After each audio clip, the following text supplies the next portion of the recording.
नमस्कार.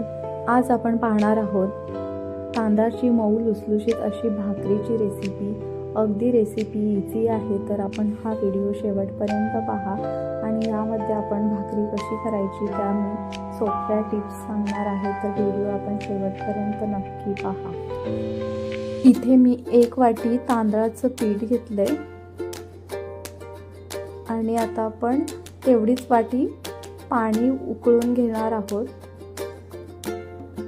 आता आपलं पाणी चांगलं उकळून झालंय, ते आपण पिठामध्ये घालूयात.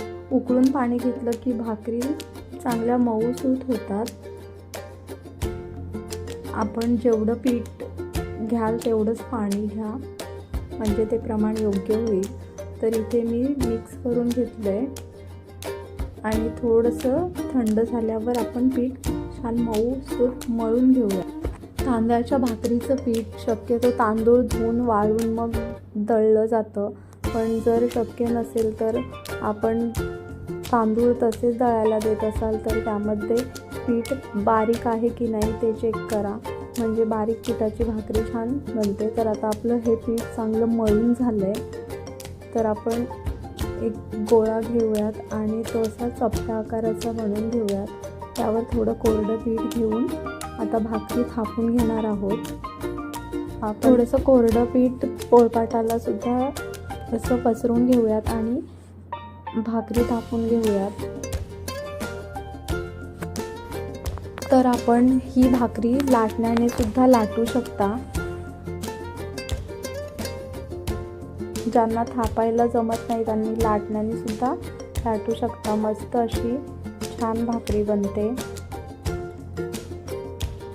इथे पाहू शकता मस्त आपली आता तांदळाची ही भाकरी तयार आहे. तर आता आपण तवा गरम झाला त्यावर भाकरी भाजून घेऊयात.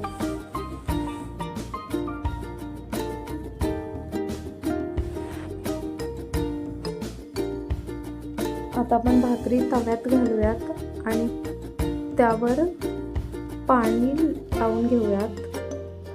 पाणी लावताना सर्व बाजूने व्यवस्थित पाणी लावायचे आणि 1-2 मिनिटात लगेच भाकरी आपण पलटून घेणार आहोत आणि दुसरी बाजू चांगली शेकल्यावर सुद्धा आपण भाकरी पलटी करून घेऊयात. तर आता पाहू शकता मस्त अशी आपली ही भाकरी टम्म फुगलेली आहे. तर ही रेसिपी आपण नक्की ट्राय करा आणि मला रेसिपी कशी वाटली ते कमेंटमध्ये कळवा. तसेच चॅनलला सबस्क्राईब केलं नसेल तर सबस्क्राईब करा.